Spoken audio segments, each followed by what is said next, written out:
खुलुमबाय बे बड'लेण्ड इंखं टेलिभिजन दिनैनि रादाबखौ फरायदों आं प्राणेश्वर ब्रह्मआ दिनैनि गाहाय रादाबाव दं 20 नभेम्बरनि गेजेराव बिटिसि बिसायख'थि खुंनो गुवाहाटी गोजौ बिजिरसालिया बिथोन होदों। बिजनी बागुरगावआव बिपिएफ आरो एजिपिआ आइजोफोरनि सुबुंगौमा बानजायदों। एबसुआनो इउपिपिएलआनो एबसु होननाया बांसावनायसो बुंदों दिपेन बर'। बिजेपिआ ट्रेक्टर लाबोना जाख्ल'नो हागोन नाथाय नांगोल थाब्ला हाया बुंदों हाग्रामा महिलारि। हाग्रामायाव गावखौनो जाख्ल'नायनि सदागर महरै फसंथाबाय बुंदों प्रमद बर'।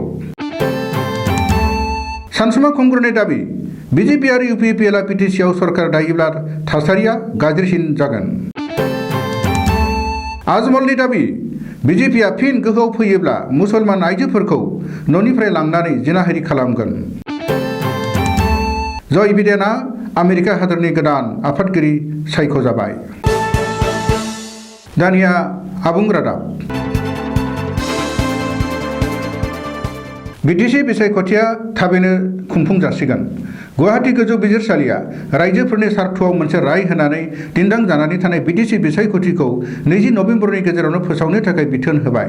मिथिनो मोननाय बादिब्ला बिटिसि बिसायख'थिनि खालारखौ फैगौ 20 नभेम्बरनि सिगाङावनो फोसावनो थाखाय गुवाहाटी गोजौ बिजिरसालिया आसाम रायजोआरि बिसायख'थि आय'गखौ बिथोन होदों। मख'नो गोनांदि कर'ना भाइरासनि गाग्लोबनाय आरो बेनि अलखदनि थाखाय बिटिसिनि बिसायख'थिखौ थि खानाय गैयै समसिम दोनथ'नाय जादोंमोन आरो बिटिसिआव रायजो बेंगिरिनि खुंथायखौ जाबसिनना होनाय जादोंमोन।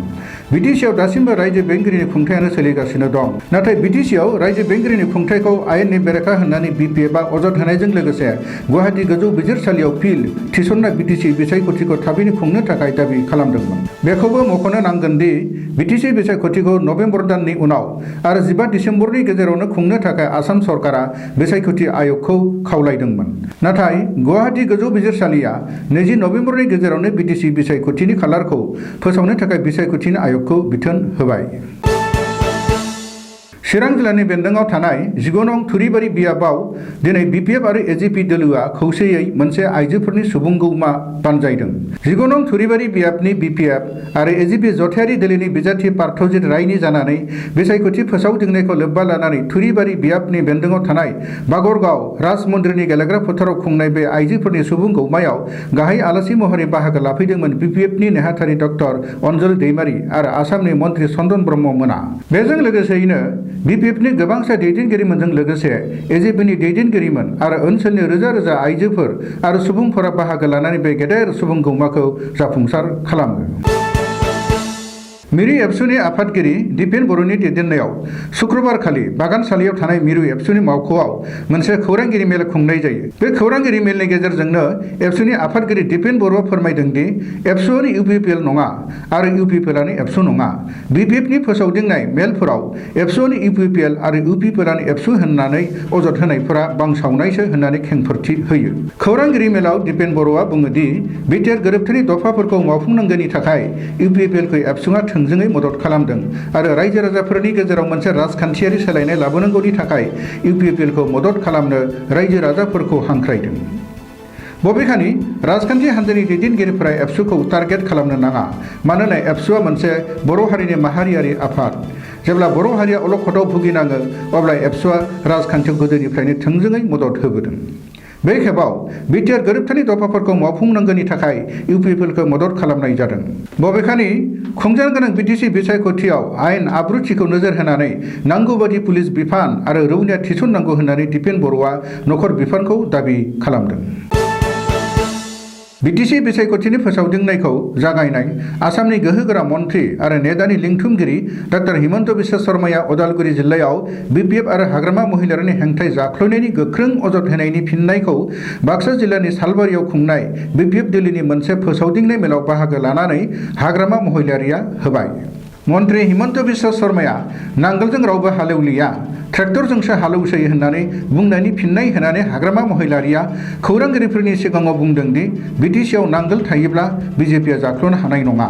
बेनिखायनो ट्रेक्टरखौ लाबोनानै जाख्ल'नोसो नागिरदों।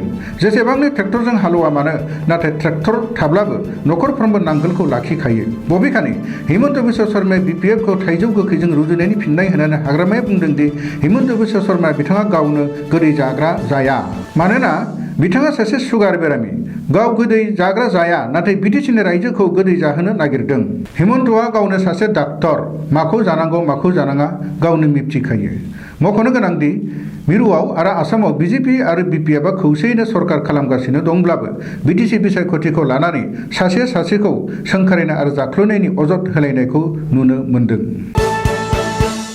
हाग्रामा महिलारिया गावखौनो सासे जाख्ल'नायनि सदागर महरै फसंथाबाय। दिनैनि समाव बिटिसिआव बेबादि मोनसेबो बिफान गैया जेराव लुथिनाय आरो जाख्ल'नाय जायाखै। बिटिसिनि जौगाथायनि मुङाव फैनाय 6,000 कौटि राङाव 90% रांखौनो हाग्रामानि सरकारा जाख्ल'दों। बेनिखायनो बिपिएफआ माब्लाबाबो बिटिआर ओनसोलाव जौगानाय लाबोनो हाया। शनिबारखालिनि गसाइगाव जिल्ला इउपिपिएलनि बानजायनायाव खुंनाय दोलोनि मोनसे फोसावदिंनाय मेलाव बाहागो लानानै इउपिपिएलनि आफादगिरि प्रमद बर'आ बे बाथ्राखौ बुंदों। बे हाबाफारियावनो प्रमद बर'आ बुंबावदों दि गुबुन गुबुन हारि हारिसानि गेजेराव समान मोनथाय, समान जौगानाय आरो सोलायनायनि थाखायनो इउपिपिएलआ राजखान्थियाव बाहागो लादों। बिटिआर ओनसोलनि रायजो राजाफोराबो सोलायनायखौ नागिरदों आरो इउपिपिएलआ खुंथायाव फैनायनि उनाव सोलायनायानो गाहाय थांखि जागोन। बबेखानि इउपिपिएल दोलोआ दासिमबो गुबुन दोलोजों गोरोबथा खालामनायनि बागै सावरायलायाखै। आथिखालनि थासारिखौ नायोब्ला इउपिपिएल दोलोआ खमैबो मोन 30 मासियाव देरहागोना रोखा होननानैबो प्रमद बर'आ खौरांगिरिफोरनि सिगाङाव दाबि खालामदों। फैबाय थानाय बिटिसि बिसायख'थियाव बिजेपि आरो इउपिपिएल दोलोआ जथायै सरकार दायोब्ला थासारिया आरोबाव गाज्रिसिन जागोन। क'क्राझार लकसभानि बारगाव एमपि सानसुमा खुंगुर बसुमतारिया शनिबारखालि क'क्राझार प्रेस क्लाबाव मोनसे खौरांगिरि मेल खुंनानै बे बाथ्राखौ बुंदों।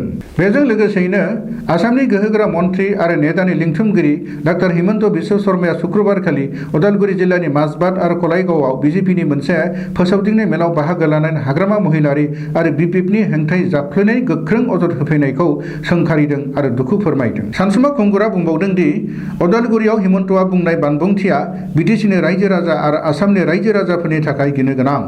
बबेखानि हिमन्तआ गावनि गाग्लोबनाय बानबुंथिनि जोहै बिटिसि ओनसोलाव हारियारि दाङाबाजि खालामनो नागिरदों।